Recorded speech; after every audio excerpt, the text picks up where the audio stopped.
Vanessa Angel itu ada kemungkinan mati bagus. Saya punya kemungkinan. Kenapa?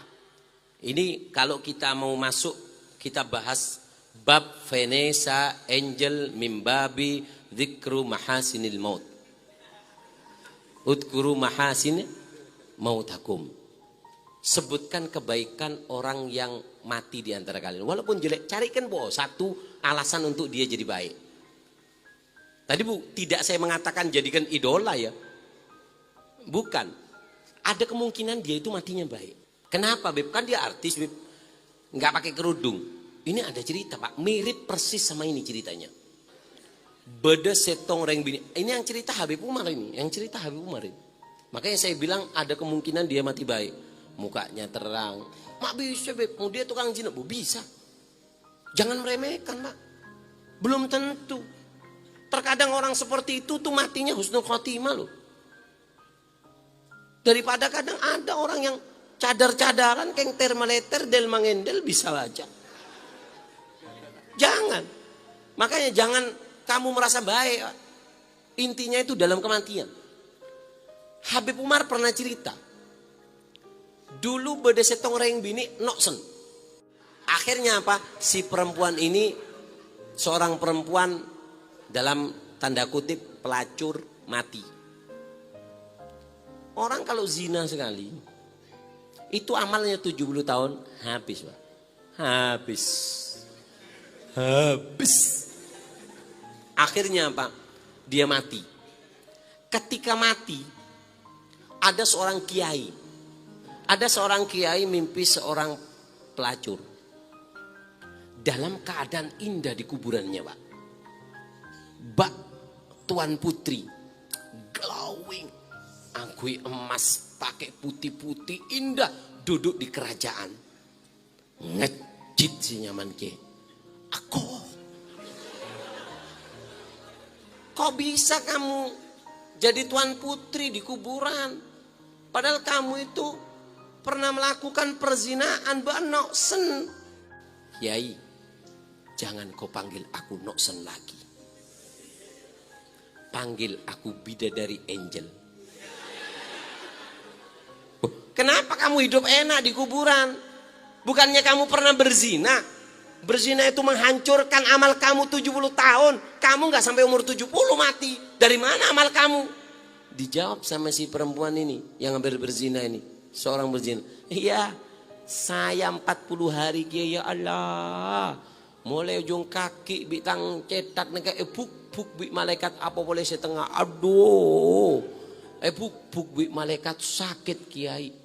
Loh, kenapa kamu sekarang menjadi perempuan yang mulia di kuburan? Iya. Saya ini enggak punya amal. Saya tukang zina. Tapi saya terima kasih kepada ibu-ibu PKK. Ibu-ibu yang hadir di pengajian ahbab, terima kasih saya. Kenapa? Setiap duduk saya diomongi. Duduk 5 orang. Dikatakan Habib Umar pernah mengatakan, siapa orang yang membicarakan orang riba.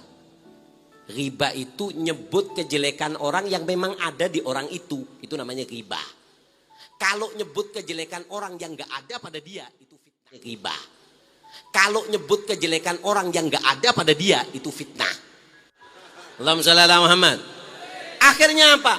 Dikatakan oleh Habib Umar, siapa orang yang membicarakan saudaranya, maka apa? 70 sholat yang diterima yang kamu lakukan, Allah berikan kepada orang yang kamu bicarakan.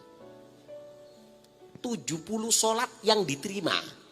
Kita 1 tahun sholat, belum tentu 1 sholat kita diterima sama Allah. Tapi siapa orang yang membicarakan saudaranya muslim, maka apa? 70 sholat diberikan kepada orang yang kita bicarakan.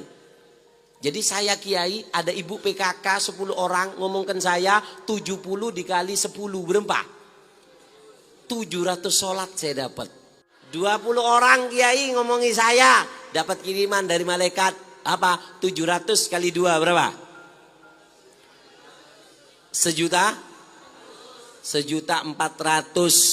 1.400.000 sholat yang diterima saya dapat. Sehingga dalam 40 hari saya disiksa, hari 42, 43, enggak sampai 3 bulan kecuali saya sudah menjadi perempuan yang mulia di alam kubur. Kenapa? Karena saya dikirimi kejelekan saudara saya. Dia membicarakan saya, amal sholatnya diberikan kepada saya. Maka dari itu, kemungkinan Vanessa Angel itu jadi orang baik. Kenapa? Karena pada saat dia melakukan kejelekan, satu Indonesia membicarakan dia. Berapa kali sampai membicarakan sehingga dia dapat kiriman. Jadi artinya apa? Bukan saya membela Vanessa Angel bahwasanya bukan. Ada kemungkinan kenapa? Karena dia sempat viral dan dibicarakan orang satu Indonesia. Berapa sholat 70 dikali orang satu Indonesia yang membicarakan dia. Sehingga apa? Dosa zinanya habis dengan mudah. Gara-gara culu bus gara-gara culu. Nah, saya bukan membela supaya kalian menunjukkan bahwa Vanessa Angel itu apa jadi, bukan. Ya memang kebanyakan orang itu mati karena niatnya. Tapi ada celah untuk dia menjadi perempuan baik. Kenapa? Karena dia pernah dibicarakan orang. Makanya orang dulu Pak, orang dulu dengerin.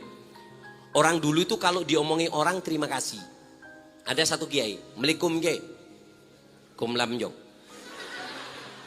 Berapa jong? Kule cak kocak empian cak kocak en bima deje. Ayo jong. Beda roti re jong. Boh. Kebi gule je. Boh beni jong. Atraki ke tetangga si cak ngocakin kok jong. Ku cak ngocakin ke ebri roti. Eki, mak bisa ke, cong. Orang secak ngocain kok rojong, petong polo bejeng ese etre, macok beking kok. Saya mau balas satu sholat saya 1 tahun itu belum tentu diterima satu. Saya sudah dapat gratis 70. Kalau saya omongi lagi, saya kembalikan. Man cong, porop roti paling roti 15.000 ceria. Paling 15.000 ini rotinya.